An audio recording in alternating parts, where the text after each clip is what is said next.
कभी सोचा है अगर ट्रांजिस्टर इंसान होता तो या तो पूरी तरह सोता रहता या फिर पूरा नाचने लगता, बीच में थोड़ा बहुत काम जैसी कोई चीज होती ही ना हो। अब समझते हैं कि ये छोटा सा ट्रांजिस्टर असल में करता क्या है। डिजिटल सर्किट में ट्रांजिस्टर एक बहुत तेज स्पीड वाला स्विच होता है। इसके सिर्फ दो स्टेट होते हैं, पूरा ऑफ या पूरा ऑन, और यह इन दोनों के बीच बहुत तेजी से स्विच कर सकता है। लेकिन एनालॉग सर्किट में ट्रांजिस्टर का काम कुछ और होता है। यहाँ इसका इस्तेमाल सिग्नल को बढ़ाने के लिए किया जाता है। मतलब अगर हम इसे बहुत छोटा सा इनपुट दें तो यह उससे कहीं बड़ा करंट कंट्रोल कर सकता है और कमजोर सिग्नल को मजबूत बना देता है। इसलिए ट्रांजिस्टर दो मुख्य प्रकार के होते हैं, बीजेटी यानी बिपोलर जंक्शन ट्रांजिस्टर और एफआईटी यानी field effect transistor. BJT transistor में आमतौर पर 3 पिन होते हैं, ई, एमिटर, बेस और कलेक्टर। एमिटर ज्यादा इम्प्यूरिटी वाला होता है ताकि इलेक्ट्रॉन निकाल सके। बेस बहुत पतली और कम इम्प्यूरिटी वाली होती है, यह नियंत्रण का काम करती है। और कलेक्टर इलेक्ट्रॉन को इकट्ठा करता है। अब इन दोनों ट्रांजिस्टरों के कंट्रोल करने का तरीका अलग होता है। बीजेटी करंट से कंट्रोल होता है, मतलब बेस में थोड़ी सी करंट डालो तो कलेक्टर से बड़ी करंट को कंट्रोल किया जा सकता है। जबकि मोसफेट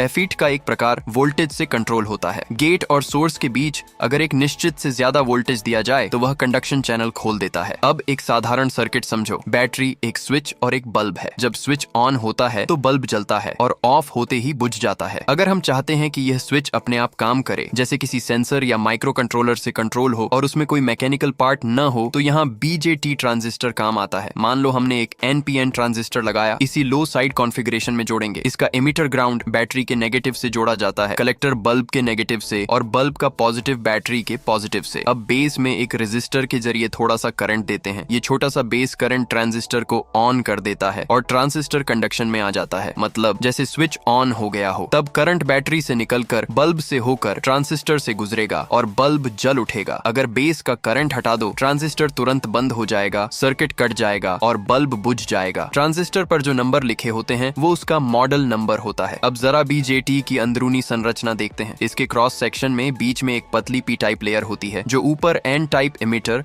और नीचे एन टाइप कलेक्टर के बीच रहती है। यही दो पीएन जंक्शन मिलकर ट्रांजिस्टर बनाते हैं। बेस में थोड़ी सी करंट डालने से एमिटर और कलेक्टर के बीच बड़ी करंट बहने लगती है। अब मोसफेट की बात करें, इसमें भी 3 पिन होते हैं, गेट जी, सोर्स एस और ड्रेन डी। गेट के नीचे एक पतली ऑक्साइड लेयर होती है। जब गेट और सोर्स के बीच वोल्टेज लगाया जाता है तो एक इलेक्ट्रिक फील्ड बनता है जो करंट को कंट्रोल करता है। सोर्स को इलेक्ट्रॉन का एंट्री पॉइंट मानो और ड्रेन को एग्जिट पॉइंट। इनके बीच एक रास्ता होता है, चैनल। जब गेट पर लगाया गया वोल्टेज थ्रेशोल्ड से ज्यादा हो जाता है तो चैनल बनता है और इलेक्ट्रॉन सोर्स से ड्रेन की ओर बहने लगते हैं। अब बताओ तुम्हारे हिसाब से कौन सा ट्रांजिस्टर ज्यादा स्मार्ट है, बीजेटी या एमओएसएफईटी?